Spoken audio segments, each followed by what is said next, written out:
Hello everyone, my name is Francilia Ortega, and for my book review I have chosen a book about electricity. The author's name is Darlene R. Still, and the author is known mainly for writing science books. She is obviously a science writer, and she has written more than 60 books. She has some series that are about just simply science, amazing science, exploring science, and all of these are just different types of series that she has. And she said that the reason she became a science writer and editor is largely because she could not become a doctor during the time. This was like in the 1960s. So she has always loved science. So this is what she was drawn to, and she has just always had a passion for it, and she continues till this day. The reason I chose this book was I just went over to my local library and I checked in the section like the professor had told us, and a lot of books didn't really catch my attention. They seemed really kiddie, or it just wasn't fun or really informative, but this one caught my eye just for the detail in the front, and when I opened it up I just really liked the simplicity of it, just like the bold text, the pictures. It's just very sciencey with, if you could see like the detail in the back. Looks kind of like graphene paper. I just really liked it. Like all the facts. It is a factual nonfiction book. And then like that, the top, each chapter, and it's just very nice and simple to introduce kids to electricity. Something overwhelming, just basic information. I like that it had in the back, had a timeline, which was nice, very informative about beginning with the ancient Greeks, which was very interesting to find out, all the way down to Grace Murray Hopper, the 1950s, and it just goes down and just gives us a glimpse back into history about electricity.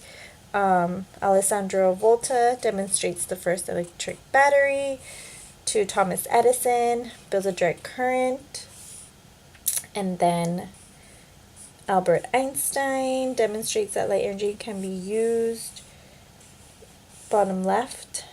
So it's just really nice. And then here on this side it gives you options on opportunities to learn more about electricity. So you can go to the library, on the website. Just really liked it. Basic, simple things. Some of the stuff that I found interesting about electricity is amber. Didn't really know what that was. It is a hardened tree sap that is yellowish with brown color. So that was really interesting. And then going back to electricity, about the Greeks, and they were believed to be the first people to experiment with electricity. It was something that I never learned about or recall learning about in school. Just a bunch of fun little tidbits, learning more about static electricity, which I was familiar with, but it's just a nice refresher to have.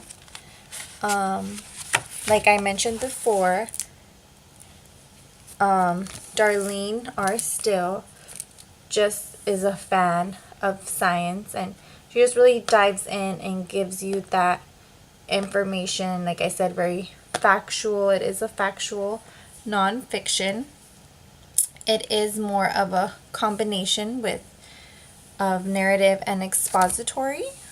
writing. It is more of a more descriptive. She goes on like each section and describes, like I mentioned before. So you have here like table of contents. So chapter 1, 2, discovering electricity, awesome force, static, electric, how we use it, and making electric energy. Style is more of just descriptive language, I would have to say.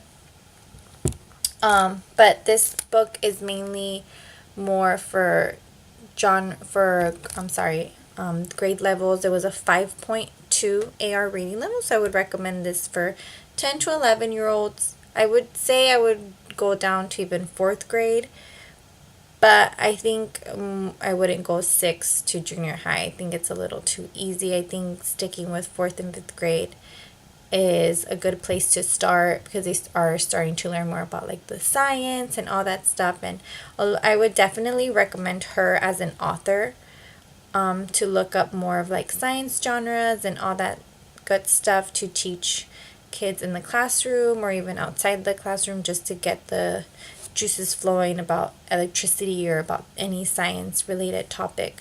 She's really good to go to, and I would definitely go back to the library and get a lot more of her books. But thank you for listening.